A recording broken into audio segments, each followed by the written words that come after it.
Hello everyone, I hope you all are doing great. आज हम एक ऐसे विषय पर बात करेंगे जिसका चिंतन एवं मनन बहुत आवश्यक है, and that is pandemic and its effect on unemployment and mental health. महामारी, उसका प्रभाव बेरोजगारी पर और मानसिक स्वास्थ्य पर। जी हाँ, आप बिल्कुल जानते होंगे कि जब महामारी आती है तो अपने साथ एक पैंडोरा बॉक्स लेकर आती है, जिसमें से कि बहुत सारे दानव दुष्परिणाम बाहर निकल कर आते हैं और हम सब मजबूर होते हैं उनका डटकर मुकाबला करने के लिए, सामना करने के लिए। इसके अलावा हमारे पास कोई विकल्प भी नहीं होता है।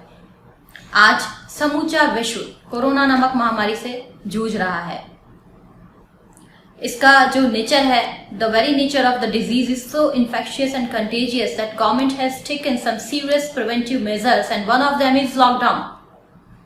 सरकार को लॉकडाउन जैसे प्रिवेंटिव मेजर का सहारा लेना पड़ा और इस लॉकडाउन के अपने कुछ भयावह साइड इफेक्ट्स रहे।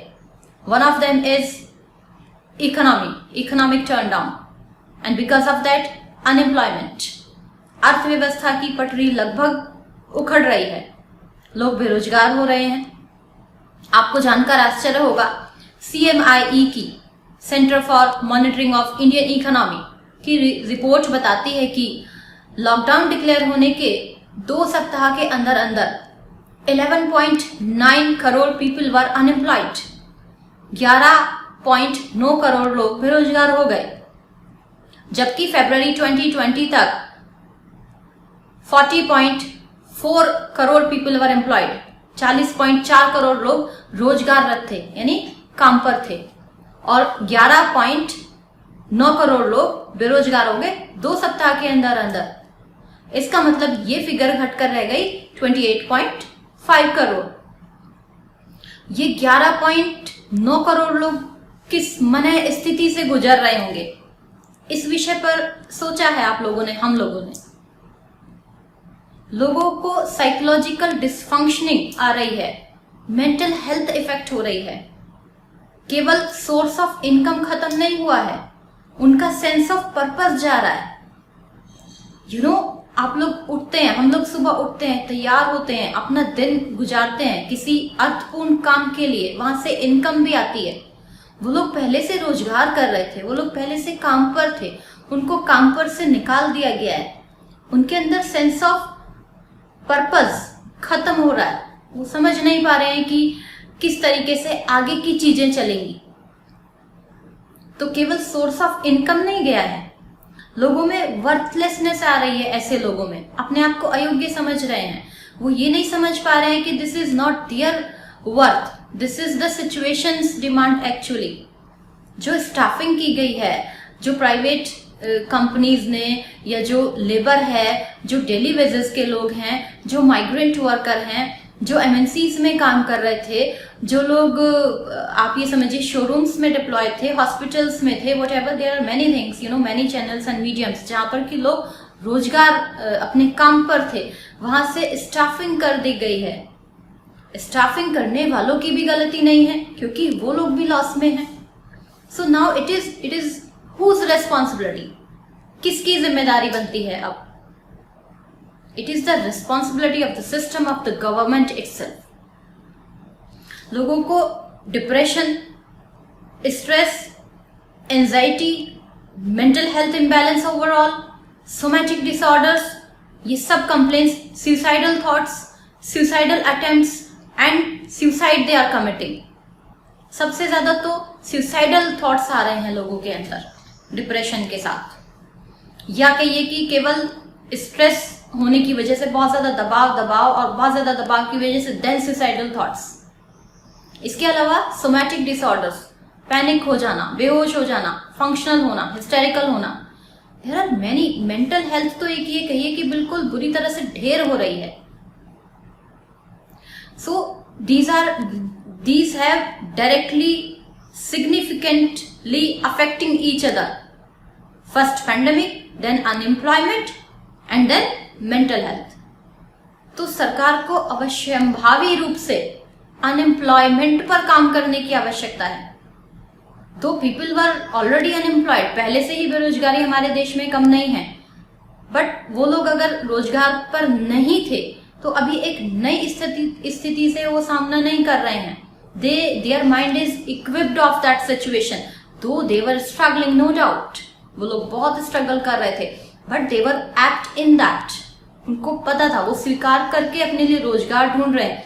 लेकिन जो व्यक्ति काम पर थे वो वापस आ गए हैं, तो they are not at all ready for this situation, and havoc and mess and chaos is happening in their life. I am dealing with the cases who have attempted suicide because of they have lost their job. तो एक डर तो source, income का source चला गया, दूसरा worthless feel हो रहा है, तीसरा उनको जो स्टैंडर्ड वो मेंटेन कर रहे थे अपने रहने का वो कोलैप्स कर रहा है, चौथा इतना भी हो रहा है कि मूलभूत आवश्यकताओं के लिए लोगों के पास पैसे नहीं है. और ऐसा भी है कि यदि आपके पास सोर्सेज हैं, आप ठीक ठाक जगह से हैं, आपका मटेरियलिस्टिक बहुत ज्यादा नुकसान नहीं हो रहा है, खाना पीना सब सारी सुविधाएं हैं, उसके बावजूद भी मन में अनसर्टेनिटी है कि आखिर कब तक, जब जॉब चली गई है तो आखिर कब तक. तो ये सब चीजें आ रही हैं. अच्छा, जो बच्चे या जो लोग घर काम कर रहे थे, यदि वो घर वापस आ गए हैं तो फैमिली मेंबर्स उनके लिए पूर्वग्रहित हैं. द डे टुडे और द अदर, मतलब 2-4 दिन ठीक है, सिंपैथी है, लेकिन फिर क्या हो रहा है कि भाई तुम्हें ही क्यों निकाला गया. There were 50 members in the company, तो why you are in that selection कि तुम्हें निकाल दिया गया. तो वर्थलेस केवल वो खुद ही फील नहीं कर रहे हैं, उनको कराया भी जा रहा है. इट इज, ये किसकी जिम्मेदारी है? It is the responsibility of the system, of the government. Being a psychologist, I request there should be a mental health minister. Mental health minister deploy होना ही चाहिए, क्योंकि हमें आज नहीं दिख रहा है, हमें तो दिख रहा है, बल्कि जो लोग देख पा रहे हैं, जो समझ पा रहे हैं, उन्हें तो बहुत दिख रहा है. हमारे पास तो रोज अल्टरनेट डे या रोज ऐसे केसेस आ रहे हैं जो सिर्फ और सिर्फ मेंटल हेल्थ की वजह से फिजिकली इल होकर आ रहे हैं. तो हमें दिख रहा है ये रिपरकशंस इतने लंबे जाएंगे कि हम लोग इससे कम्बैट नहीं कर पाएंगे. मेंटल हेल्थ एक्सपर्ट्स डिप्लॉय होने चाहिए, मेंटल हेल्थ मिनिस्टर डिप्लॉय होने चाहिए. अनएम्प्लॉयमेंट का जो इश्यू है, सबसे पहले फर्स्ट लेवल पर सेंसिटिवली डील होना चाहिए सरकार के द्वारा. सरकार की ही ये जिम्मेदारी बनती है. इसके अलावा जो सरकारी निर्देशों के अनुसार काउंसलर्स, साइकोलॉजिस्ट, ये सब लोग डिप्लॉय किए जाने चाहिए, क्योंकि इंडिपेंडेंट लेवल पर कितने साइकोलॉजिस्ट काम करेंगे. लोगों में एक चेतना फैलाने के लिए अवेयरनेस प्रोग्राम इस तरीके से चलाने चाहिए. Mental health packages, financial packages release होने चाहिए. These are the must demand of today's age, today's time of the crisis. We are in bad situation actually. We are in bad situation. And it is not like that कि हम इसमें positivity is there under the carpet. But we should deal the repercussions, the surface issues actually. And as well as the source too. तो हम लोगों की overall health प्रभावित हो रही है. Physical because of the pandemic, as well as social because of social contact भी तो हमारे नहीं है. हम लोग सोशल डिस्टेंसिंग का पालन कर रहे हैं, तो सोशल कॉन्टेक्ट भी हमारे नहीं है. सोशल हेल्थ भी हम लोगों की प्रभावित हो रही है, और इसके अलावा mental health.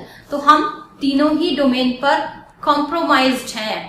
Physical health, mental health and social health. So I request government, I request system, I request administration, I request society.